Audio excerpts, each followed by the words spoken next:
오늘은 어버이 주일입니다. 사실 어버이 주일이라고 하는 것이 우리 어렸을 때는 없었어요. 어머니 날이고 어머니 주일이었는데 우리 남자들이 좀 욕심이 많아서 매일 아버지 날인데 그날도 뺏어서 어버이날로. 아니죠. 오늘은 어머니 주일이죠. 오늘은 마더스데이. 여기는 여기는 한국에는 한국에는 어버이 주일, 미국은 어머니 마더스데이고 6월 두 번째 주가 파더스데이가 아마 그럴 거예요. 그래서 그렇지만 어쨌든 한국에서를 보면은 이날이 어느 순간서부터 어머니 주일이 어버이 주일로 바뀌었습니다. 그래서 그때 아마 제가 고등학교 때인가 그런데 야, 우리 남자들이 좀 너무하다. 그것까지 뺏어 먹는구나. 그런 생각을 좀 해본 적이 있었는데, 근데 점점 가면서 제가 아버지가 됐잖아요. 그러면서 아버지 마음이 더 이렇게 마음에 와닿는 거 있죠. 우리 아버지를 생각하게 되고, 제가 이제 군대 생활할 때 보면은 제가 이제 공수훈련을 받을 때 막타워라고 그래서 비행기 타기 전에 마지막에 그 막타워 훈련을 하거든요. 그러면은 인간이 가장 무서워하는 높이에서 낙하산 이제 뛰어내리는 연습을 마지막 하는데 그때 되면 교관이 꼭 그 사랑하는 사람 이름 부르라고 그래요. 그런데 그 사람들이 그 사랑하는 사람 이름을 부를 때요 전부 어머니를 많이 불러요. 네, 어머니 그리고 뛰어내려요. 그래서 그 훈련에 참가한 사람들이 힘든 중에서도요 그 울컥하는 마음이 있어요. 어머니라고 하는 이름이 참 귀한 이름이에요. 근데 어느 순간부터 제가 아버지가 되고 나니까요 점점 아버지에 대한 마음 생각이 더 많아지는 거예요. 어쩔 수 없구나 하는 생각을 합니다. 미국에서 한 100여 명 되는 아버지들한테 아버지 날에 받고 싶은 선물이 뭔가라고 물어봤어요.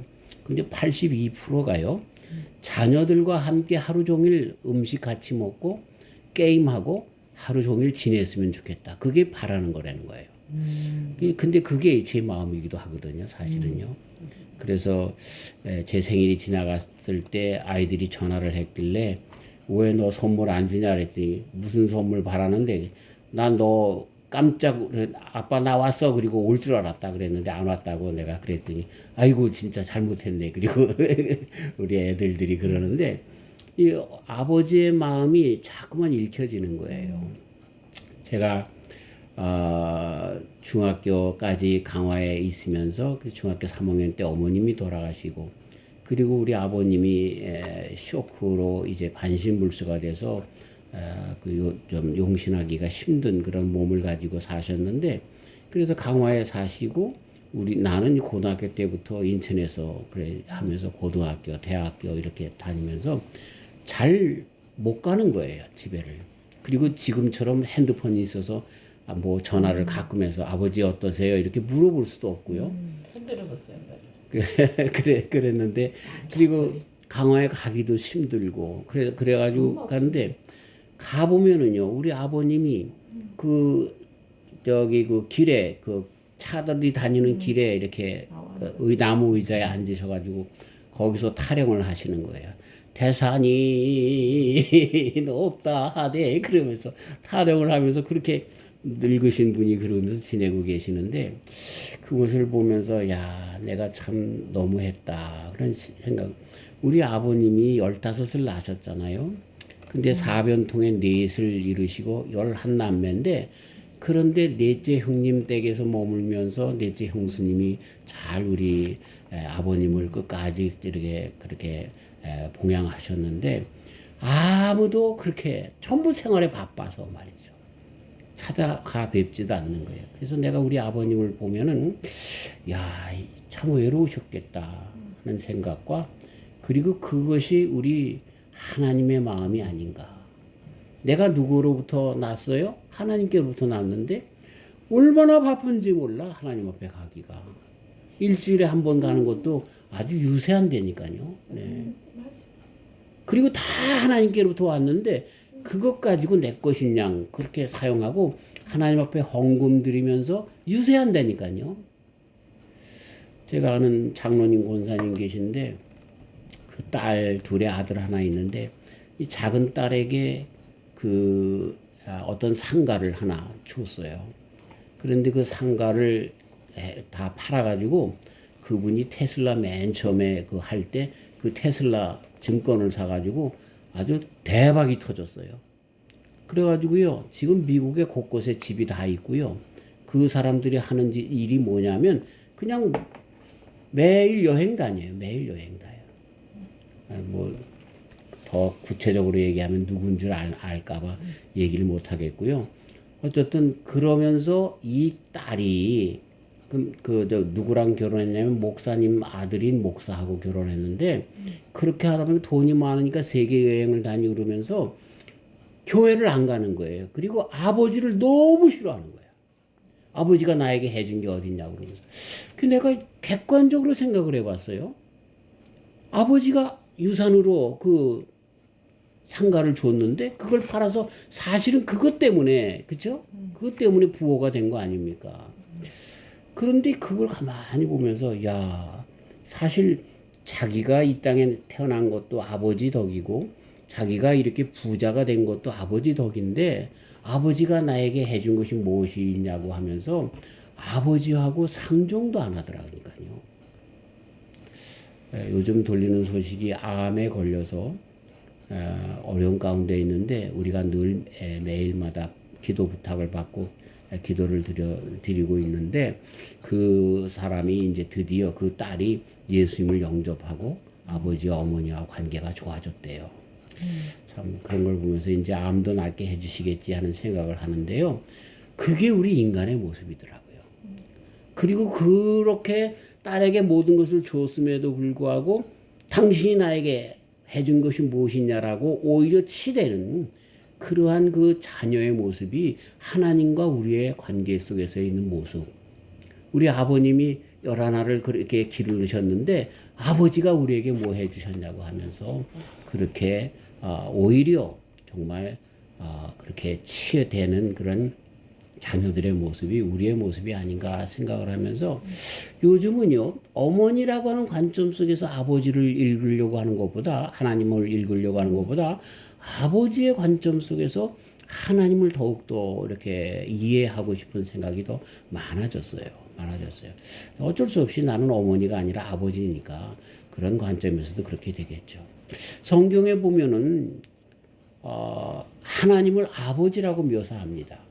요즘 한때 제가 이제 신학교 다니고 그럴 때는 여성 신학이 많이 이제 나타나서 하나님 아버지는 굉장히 전투적이고 정말 폭력적이고 심판하시는 하나님의 그런 그 뉘앙스가 있지만 하나님을 어머니라고 묘사하면 사랑과 은혜와 자비가 있고 평화와 화평을 그렇게 도모하는 하나님이다라고 해서 하나님을 더 이상 아버지라고 하지 말고 어머니라고 하자라고 하는 그런 여성 신학자들이 있었습니다. 근데 죄송합니다만 그렇게 되면 성경을 다 고쳐야죠. 성경은 다 아버지라고 그렇게 얘기를 했으니까요. 그래서 그것까지도 이 사람들은 유대주의자들은 다 북의 중심적인 사상에 있었기 때문에 그들이 쓴 성경이기 때문에 그렇다.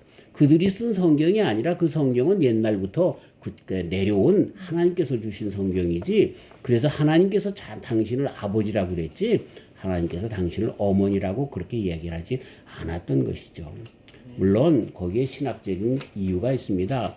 그 아버지 하나님이라고 하는 것은 아버지라고 하는 호칭은 그저 남성적인 호칭이라고 하는 것보다 기원이다, 근본이다 라고 하는 그 뜻이 있습니다. 생명의 창조자, 보호자, 권위 있는 인도자라고 하는 그런 하나님의 역할을 부각시키는 인간의 단어 중에 아버지라고 하는 것을 쓴 것이지 그것이 어떤 그런 그 어머니, 아버지 이런 것을 논쟁하기 위해서 그렇게 쓴 것이 아닙니다.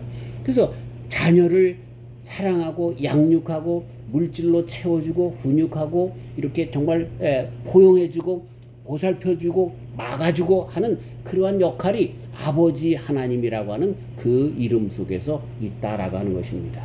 그런데 그 아버지 하나님 되시는 것은 인간적인 아버지의 어떤 틀에서 그런 것이 아니라 오히려 뛰어넘어서 어머니의 역할까지 다 감당하는 하나님 아버지로서의 역할이 기록되어 있지 않습니까? 특별히 보면 하나님께서는 육신의 어머니가 그쵸? 그 자식들을 어떻게 잊겠느냐? 그런데 혹 그 어머니가 그 자식을 잊어버린다 할지라도 보살피지 않는다 할지라도 나는 그렇게 하지 않는다라고 하면서 어머니의 모종보다도 더 깊은 그러한 모종보다 더 깊은 부성애를 나타내면서 어머니와 같은 면을 그대로 또한 나타내 보이고 있는 것이 우리가 이사야서를 읽다 보면은 그렇게 그 대하는 우리 아버지 하나님의 상인 것을 보게 되는 것입니다. 마태복음 23장에 암탉이 병아리를 이렇게 품듯이라고 하는 표현으로 정말 어머니와 같은 그런 사랑의 모습을 그대로 담은 아버지, 또 산모의 고통을 통해서 새로운 생명을 탄생시키는 그러한 모습이 이사야서 42장에 또 기록되어 있어서 아버지 하나님이라고 하는 그 아버지의 뜻 속에는 이 모성애의 극치를 그렇게 표현하는 그런 아버지의 모습도 그대로 나타나 있는 것을 보게 되는 것이죠. 이런 아버지 하나님이시다라고 하는 것입니다. 거기에 대해서 우리가 하나님 어머니라고 해야 된다 뭐 이런 쓸데없는 말 하지 말고 오히려 하나님 아버지가 왜 우리에게 하나님 아버지가 되시는가라고 하는 것을 더욱더 이해하면서 어머니의 사랑보다 더 지고한 사랑을 가지고 계신 아버지이시다라고 하는 것으로 이해하며 믿어 나가는 것이 귀하다라고 하는 것입니다. 그러면서 저는 오늘 하나님 아버지를 좀 이 성경에 나오는 신학적인 어떤 것보다도 좀 인간적으로 좀 한번 생각을 해보면서 그 우리 하나님 아버지를 좀 알아줬으면 좋겠다 하는 그런 말씀을 여러 군데에서 읽어내면서 말씀을 같이 드리려고 합니다. 물론 우리가 하나님 아버지, 그 아버지를 빼고 하나님이라고 할 때 우리는 그 하나님의 두 가지 속성이 있는 것을 다 알죠. 하나님은 거룩하십니다. 예수님조차도 당신 보고 거룩하다라고 할 때 나보고 거룩하라고 그러지 말아라. 거룩하신 분은 한 분밖에 안 계시다. 그분이 하나님이시다. 그렇게 아버지 하나님이시다. 까지라도 말씀하신 거룩하신 하나님이 바로 우리 하나님이십니다. 그렇기 때문에 그 거룩하신 하나님 속에는 죄와는 타협이 없으신 분이에요. 정말 회전하는 그림자도 없으신 그런 분이신 거예요. 그러니까 그렇기 때문에 아버지 하나님의 나라에 갈 자들은 죄가 있으면 안 됩니다. 죄인이 절대로 갈 수 없는 그런 나라가 천국이다라고 하는 것도 우리는 그 거룩하신 하나님, 공의의 하나님 이런 것 속에서 우리는 알 수가 있는 것입니다. 그러면서 거룩하다라고 하는 것은 우리 인간들에게 있어서 이 삶의 목표가 되고 인간 존재의 그 가장 진귀한 그런 그 좌표가 되는 것. 그래서 그분이 바로 하나님, 그래서 우리 삶이 그 하나님께 가까이 가야 하는 것, 이런 모든 것들을 포함하는 그런 뜻이 거룩하신 하나님이신 것입니다. 그런데 그 하나님에게는 또 한 가지 속성이 있어요. 그게 뭐예요? 사랑의 하나님입니다. 이 사랑이라고 하는 것은 우리가 잘 아는 것처럼 자비, 용서, 이해, 포용, 돌보심, 회복 이런 것들을 그렇게 알 수가 있죠. 그러면서 자녀들에게 대하여 이런 모든 것들을 허락해 주실 뿐만 아니라 인도하시는 하나님이라는 뜻이 있어요. 자, 이렇게 거룩과 사랑이 함께 있는 분이신데, 그런데 그분이 어떤 분이시냐면 전지전능하신 분이십니다. 근데 전지전능하시다라고 하는 것을 다른 쪽에서 우리가 이해하는 것이 아니라 이렇게 사랑과 공의가 있는 그 두 분이 전지전능하셔서 이것을 갖다가 말이죠 믹스하시는데 얼마나 기묘막측하게 믹스하셔가지고 거룩도 하나도 일탈하지 않고 사랑도 하나도 일탈하지 않도록 거룩과 사랑을 공평하게 다 이루시는 전지전능하신 하나님이신 것을 우리는 알 수가 있습니다. 바로 그것이 예수님이십니다. 바로 그것이 예수님의 십자가에서 나타난 주님의 전지전능한 놀라우신 그러한 일이었다라고 하는 것입니다. 자, 그래서 이 거룩과 사랑을 너무너무나 조화롭게 완성해 주신 분이 바로 하나님이십니다. 거룩이라고 하는 것은 심판입니다. 사랑이라고 하는 것은 구원입니다. 그 심판과 구원을 같이 이루하셔서 우리로 하여금 구원에 이르도록 끝내 이루시는 정말 놀라운 분. 그래서 모든 것이 합력하여 선을 이루시는 바로 그분이 우리 하나님이신 것을 사도 바울 선생님이 로마서 8장 28절에서 말씀하신 것처럼 합력하여 선을 이루시는 그런 하나님인 것을 가르쳐주고 있습니다. 아멘. 자, 그래서 우리 인간의 연약함을 알아셔서 그 연약함을 알고 그래서 우리 인간이 거룩에 나아가야 구원받는데 그렇게 할 수 없음을 아시는 거죠. 우리 예수님께서 오셔서 예수님께서 요한복음 2장 24절부터 25절에 뭐라고 말씀하시냐면 예수님은 그 몸을 저희에게 의탁지 아니하셨으니 그때 당시에 사람들에게 의탁하지 않았다. 이는 친히 모든 사람을 아심이요 또 친히 사람의 속에 있는 것을 아심으로 사람에 대하여 아무의 증거도 받으실 필요가 없음이니라. 그렇게 이야기합니다. 사람들을 의지하지 않고 사람들에게 당신을 맡기지도 않는 그러한 우리를 너무나 잘 아시는 그런 필요도 없는 것을 아는 우리 예수님이시다라고 하는 것입니다. 그러면서 그러기 때문에 우리 인간들을 버러지처럼 여기고 다 내치는 것이 아니라 죄인처럼 그래서 다 멸망시키는 것이 아니라 우리의 그러한 아픔과 연약함 이런 것들을 체휼하기 위해서 경험하기 위해서 육신을 입고 세상에 오신 우리 예수님이신 것을 가르쳐주고 있습니다. 그래서 그것을 히브리서 4장 15절 우리에게 있는 대제사장은 예수님이시죠. 우리 연약함을 체휼하지 아니하는 자가 아니요 모든 일에 우리와 한결같이 시험을 받은 자로되 죄는 없으시니라. 세상에 우리 육신이 어떤 사람 연약함을 아시고 정말 십자가를 지기 전에 나 이거 안 질게요 라가며 육신을 입은 사람들의 그 모든 연약함을 그 모든 육신의 그 사정을 그대로 느끼셔서 그것을 하나님 앞에 간구하신 예수님, 육신을 체험하신 그러한 하나님이신 것을 가르쳐주고 있는 것이죠.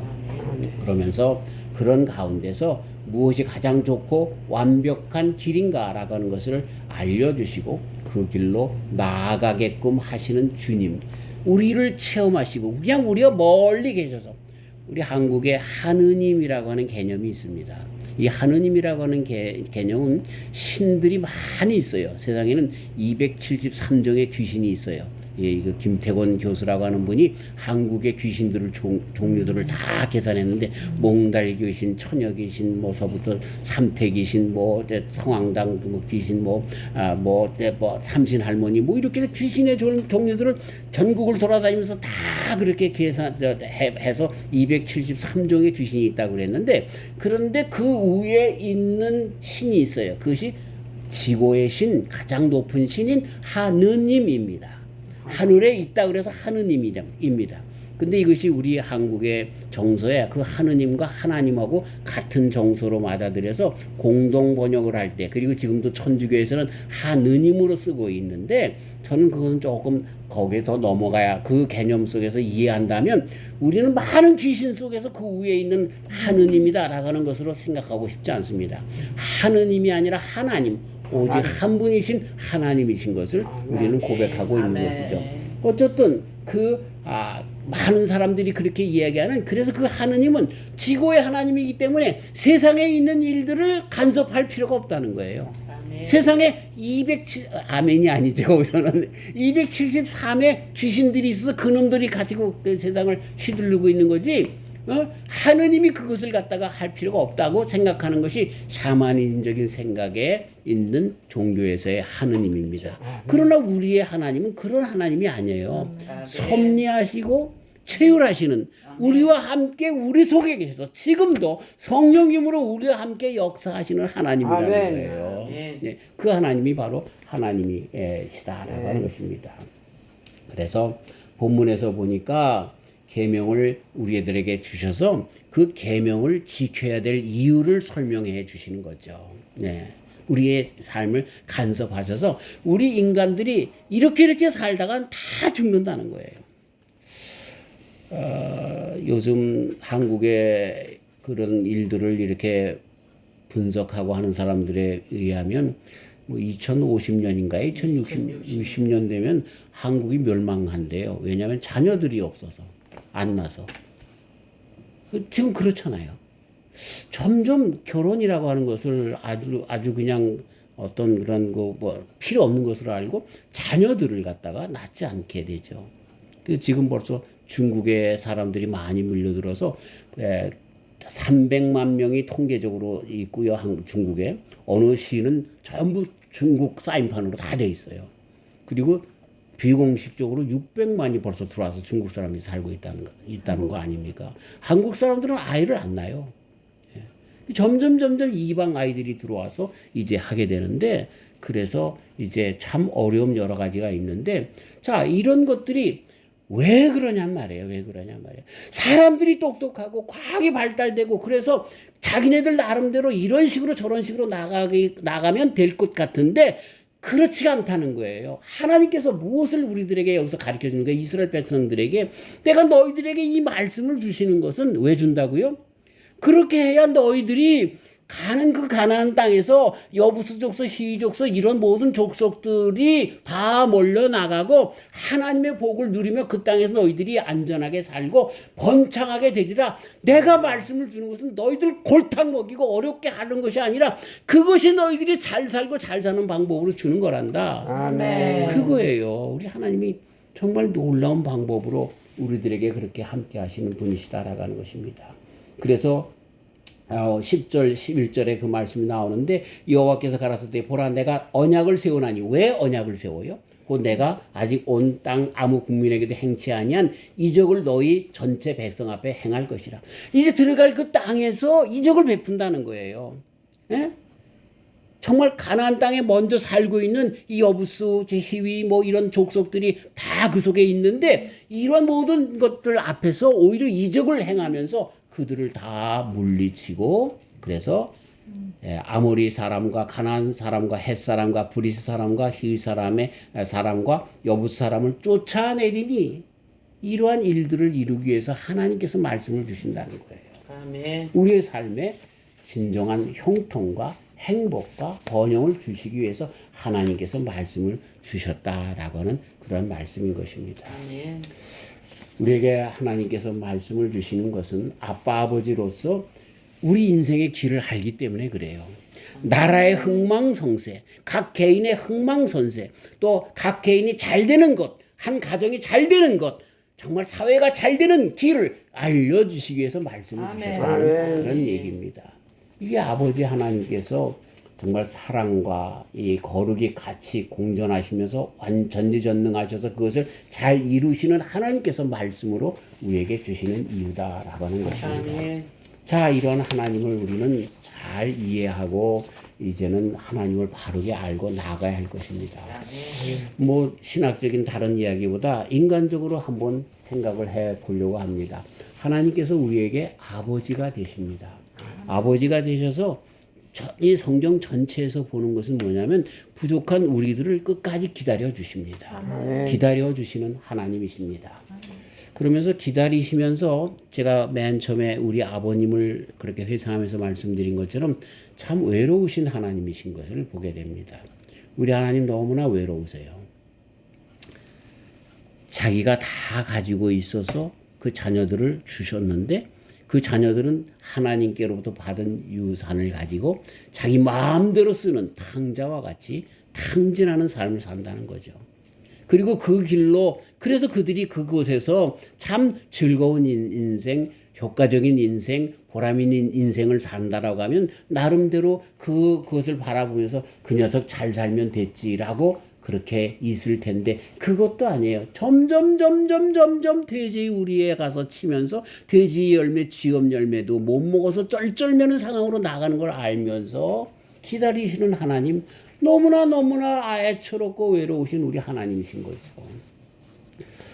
제가 대학 다닐 때 방학 때만 되면 하기봉사로 섬에 가서 목포에서 배를 타고 서너 시간 되는 그런, 지금은 다리들로 다 연결됐지만 옛날에는 다 그 섬들이 아주 무의도 조그만 섬들이었어요. 그럼 가면은요, 그 연락선을 타고 가다 보면은요, 이 부둣가에 나와서 그렇게 배만 들어오면 쳐다보는 노인분들이 계세요. 그게 뭐예요? 육지에 나가 있는 자식들 기다리는 거야. 예. 그리고 그러면서도 그 자식들을 자랑하는 거야. 아이, 우리 아이가 대기업에 취직을 해서 너무나 바빠서 못 온대요. 그렇죠? 자식들에게 대하여 뭐라고 하질 않고요. 아주 오히려 더 칭찬하면서 아주 대견스러워하면서, 그러면서도 정말 제 생일 선물날 자식들이 있는 것 같이 이렇게 밥 먹었으면 가장 좋은 생일 선물이라고 제가 고백했던 것처럼 우리 하나님도 그런 분이시라는 거죠. 기다리시면서 너무나 외로우신 거야. 자기 거 다 주면서도 오히려 뒤통수 맞는 그런 수모를 다 하면서도 자녀를 그러면서도 보고 싶어 하시는 아버지. 자녀들의 모든 것 일거수일투족이 궁금하신 아버지 하나님이 바로 우리 하나님이라는 거예요. 사랑하는 성도 여러분, 여기까지만 듣고서도 우리가 좀 주님에게 살갑게 좀 대하고 자주 찾아가 뵙시다. 주일날만 얼굴 보고 1시간 예배드리고 땡! 그리고 나가는 게 아니라 늘 우리의 삶 순간순간에 어느 순간이든지 하나님 아버지 그러면서 불러 세워서 아멘. 내가 그 앞에 서서 주님에게 나의 고통과 나의 고민과 나의 기쁨과 나의 감사를 늘 아뢰드리면서 또 주님에게 또 음성을 듣는 말씀 속에서 음성을 듣고 나가는 저와 우리 성도님들 되시길 주님의 이름으로 축원합니다. 아멘. 특별히 기도할 때 내가 아랠 것만 쏜살같이 그냥 따라라라 아유 아버지 하나님 요것이 필요하고 저것도 필요하고 요것도 필요하고 주실 거죠? 예수님의 이름으려고 기도합니다. 아멘. 그 주시려고 그러는데 야야 잠깐 그러는데 난 벌써 뺑성이 쳐서 없어. 그렇게 기도하지 말고 그렇죠? 기도하고 나서도 다시 한번 내 속에 하나님께서 뭐라고 말씀하시는지 그래서 그것을 성경 말씀 가운데 찾아가면서 회답을 받고 확신을 갖고 이렇게 주님과 함께 살아나가는 기다리시는 아버지 하나님 앞에 기쁨을 주는 저와 우리 성도님들 되시길 주님의 이름으로 축원합니다. 아멘. 그 다음에 그 아버지 하나님은요 우리 자녀들에게 가장 좋은 것으로 주시기를 원하시는 거예요. 주시기를 원하시는데 무엇을 주시기를 원해요? 가장 좋은 것을 주시기를 원하시는 하나님이라는 것을 잊어서는 안 됩니다. 우리의 연약함 중에 처하게 된 상황 속에서도 우리 하나님께서는 그 상황 속에서 가장 좋은 것으로 다시 회복시켜 주시는 거예요. 어떤 큰 회사의 회장님이 있어요. 아들에게 큰 덩지를 띄워줘서 네가 한번 해봐라. 그리고 조그만 회사를 줬어요. 근데 이 녀석이 망난이에요. 자 경영을 할 생각은 안 하고 맨날 같이 술이나 먹고 맨날 같이 여행이나 다니고 그런 분들이 많이 있잖아요. 그래서 그냥 망쳤어요. 그리고 다시 돌아왔단 말이에요. 그런데 어떻게 해요? 이놈 자식이 호되게 혼내주면서 그 다음에 구멍가게 하나 차려주는 거예요. 다 말아먹은 그 자식에게 구멍가게를 주어서 또 다시 한번 그렇게 그럼에도 불구하고 그 상황 가운데서 회복시켜 주시는 우리 하나님이신 것을 보게 되죠. 우리의 인생이 어떻게 우리의 잘못과 우리들의 정말 연약함 속에서 절단났다 할지라도 주님 앞에 나아가는 자들은 우리들의 지금의 상황 속에서 예전과 같이 그렇게 될지는 못한다 할지라도 지금의 상황에서 가장 좋은 것으로 회복하시는 아버지 하나님이신 거예요. 아멘. 그러면서 조금씩 더 주님 앞에 바로 서게 되면 더 큰 것으로 회복해 주시겠죠. 아멘. 우리의 생각과 방식을 뛰어넘어서 우리에게 가장 정확한 길과 조건으로 인도하시는 분이시라 나가는 겁니다. 아멘. 사람마다 다 약점이 있어요. 그래서 뭐 어떤 사람들에게는 기도하는 가운데 물질을 주면요, 그 물질 가지고 완전히 타락하는 사람들이 많아요. 그렇기 때문에 하나님께서는 그 영원한 생명을 주시기 위해서 그들에게 물질을 주시지 않을 수가 더 많단 말이죠. 그게 하나님의 사랑이에요. 그게 하나님의 사랑이에요. 그러나 아무리 물질을 줘도 그것을 통해서 선교사님들을 돕고 많은 사람들을 돕고 그렇게 그 물질에 정말 우상으로 삼지 않고 물질을 통해서 하나님 앞에 영광을 돌리려고 하는 자들에게는 하나님께서 그 물질을 마음껏 주셔도 끔찍하지 않는 거죠. 네. 그래서 가장 좋은 것을 주시는 우리 하나님이신 것을 우리가 어떻게 알아요? 아들까지 주시는 하나님으로 표현되고 있어요. 아멘. 그래서 뭐라고 바울 사도님이 얘기하십니까? 아들까지 주시는 하나님께서 아버지께서 다른 그 어떤 것은 주시지 않겠느냐 말씀하십니다. 이런 하나님 그것이 바로 우리 아버지 하나님이다 라는 것입니다. 그래서 우리들에게 끝내는 가장 완벽한 천국을 주시는 하나님이십니다. 아멘. 자, 그 다음에 세 번째로 우리 하나님은 용서하시는 하나님이십니다. 그렇죠? 구약에 보면 특별히 이사야서에 보면 용서에 대한 말씀이 나오는데 하나님의 속성에 대해서 이야기를 하시는데 1장 18절에 여호와께서 말씀하시되 오라 우리가 서로 변론하자 너희 죄가 주홍 같을지라도 눈과 같이 휘어질 것이요 지능같이 붉을지라도 양털같이 되리라. 계속합니다. 38장 17절 보옵소서 내가 큰 고통을 더하신 것은 내게 평안을 주려 하심이라. 주께서 나의 영혼을 사랑하사 멸망의 구덩이에 던지셨고 나의 모든 죄는 주의 등 뒤에 던지셨나이다. 나의 모든 죄를 등 뒤에 던지셨대요. 그것뿐이 아닙니다. 43장 25절 나는 여기서 여호와 하나님입니다. 나는 나를 위하여 우리 때문에가 아니라 하나님 영광 때문에 하나님 때문에 내 허물을 도말하는 자니 내 죄를 기억지 아니하시리라. 아멘. 우리 하나님 우리의 죄를요 도말하셔서 기억지도 아니하신대요. 근데 그것을 어떻게까지 그렇게 또 확인시켜 주시냐면요 44장 22절에 보면 내가 내 허물을 빽빽한 구름에 사라짐같이 내 죄를 안개에 사라짐같이 도말하였으니 너는 내게로 돌아오라. 내가 너를 구속하였습니다. 우리 하나님께서 우리들의 죄를 도말시켜 주시는데 용서해 주는데 이 구름이 없어져서 청명한 날씨가 된 것처럼 안개가 없어지는 것처럼 그렇게 아주 맑게 없어지신다는 거예요. 아멘. 주홍 같을지라도 희게 흰눈과 같이 그렇게 용서하신다는 거죠. 어저께 내가 죄를 졌어요. 하나님 앞에 고백을 했어요. 그래서 하나님 어저께 참 죄송했어요. 또 내가 이런 죄를 또라니 우리 하나님 앞에 또가 없는 거예요. 왜? 죄를 한번 용서를 우리 하나님 앞에 빌고 용서를 받았으면 하나님은 그걸 기억지도 아니하시도록 우리를 용서해 주시는 거예요. 그래서 우리가 짓는 죄는 새로운 죄입니다. 그래서 계속해서 지라는 얘기가 아니라 우리 하나님은 그렇게 우리를 용서하신다는 거예요. 아멘. 우리는요 굉장히 뒤끝이 많아서 나 같은 사람 특별히 남이 나에게 잘못한 것은 끝까지 못 잊어버려요. 그러나 하나님은요 뒤끝이 없어요. 한번 용서해주면 그것은 끝이에요. 또라고 하는 단어가 없어요. 하나님 내가 또 이 죄를 지었네요. 또라니 언제 너가 그랬는데 새로운 죄일 뿐입니다. 신약에서 뭐라고 얘기합니까? 로마서 3장 25절 이 예수님을 하나님이 그의 피로 인하여 믿음으로 말미암아 화목제물로 세우셨으니 이는 하나님께서 길이 참으시는 중에 전에 지은 죄를 간과하심으로 없애버렸다는 거 잊어버렸다는 거 그러니까 치부하지 않는다는 거예요. 자기의 의로우심을 나타내려 하시니라. 히브리서 8장 12절 내가 저희 불의를 긍휼히 여기고 저희 죄를 다시 기억하지 아니하리라 하셨느니라. 예수님께서도 마태복음 5장 44절 나는 너희에게 이르노니 너희 온수를 사랑하여 너희를 핍박하는 자를 위하여 기도하라. 온수까지 사랑하신 것 예수님을 그렇게 비유해서 말씀하시고 우리도 그래야 될 것을 가르쳐주고 있습니다. 6장 14절 너희가 사람의 과실을 용서하면 너희 천부께서도 너희 과실을 용서하시려니.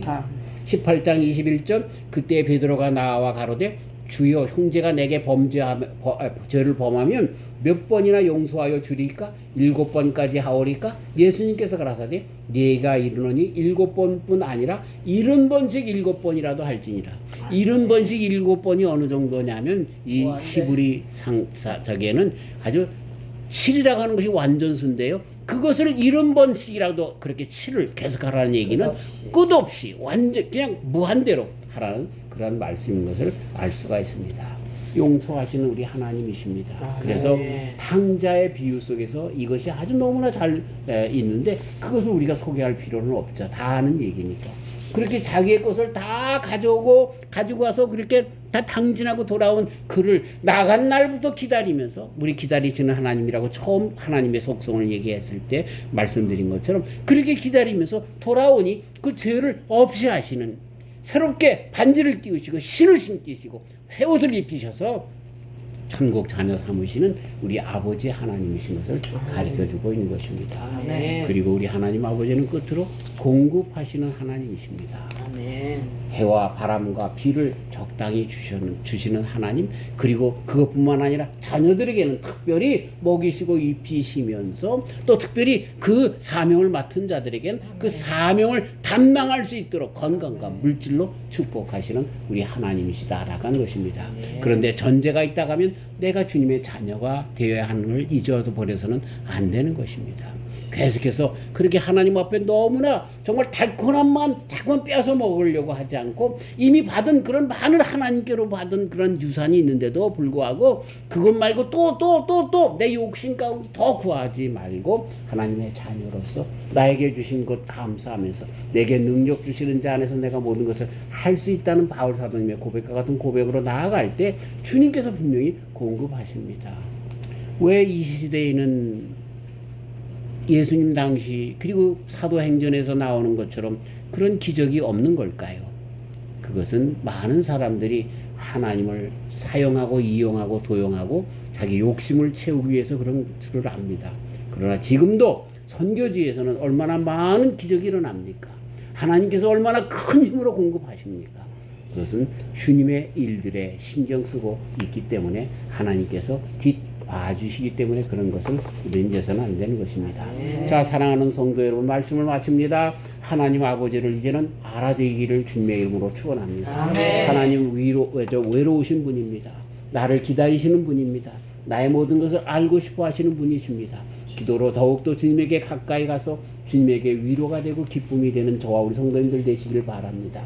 우리가 죄악의 길에 서기를 원치 않습니다. 그 길이 파탄으로 정말 파멸로 나가는 길이기 때문에 끝내는 지옥으로 나가는 길이기 때문에 그렇습니다. 그래서 우리에게 말씀을 주셨습니다. 그 말씀 안에서 바르게 서면서 주님께서 우리를 회복하시고 인도하시며 가장 귀한 복으로 인도하시는 그 길에 서는 저와 우리 성도님들 되시기를 주님의 이름으로 축원합니다. 지금도 우리는 주님의 그 은혜, 자비의 복을 정말로 누리고 있습니다. 그걸 주시고 싶으신 우리 아버지 하나님이기 때문에 그렇습니다. 이제는 그러기 때문에 이렇게 우리 하나님 아버지가 누구신 줄 알았기 때문에 나만 그 복을 받지 말고 지난주에 말씀드린 것처럼 이것을 우리에게 첫 열매 되게 하셨어요.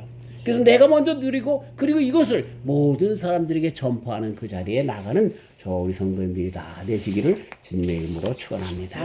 하나님 아버지 감사합니다. 어버이 주일에 가장 우리의 아버지 중에 아버지 되시는 하나님 아버지에 대하여 알게 하여 주시니 감사합니다.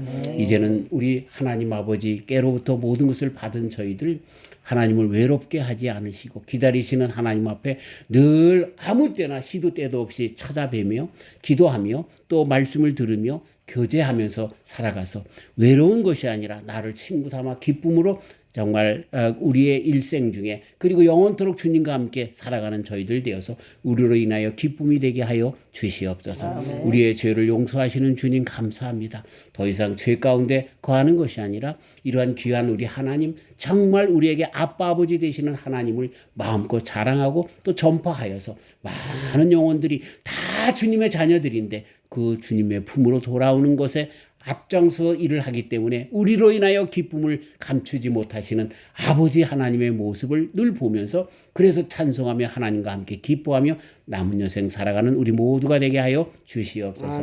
아버지 되신 하나님 감사드리오며 예수님의 이름으로 기도하옵나이다. 아멘.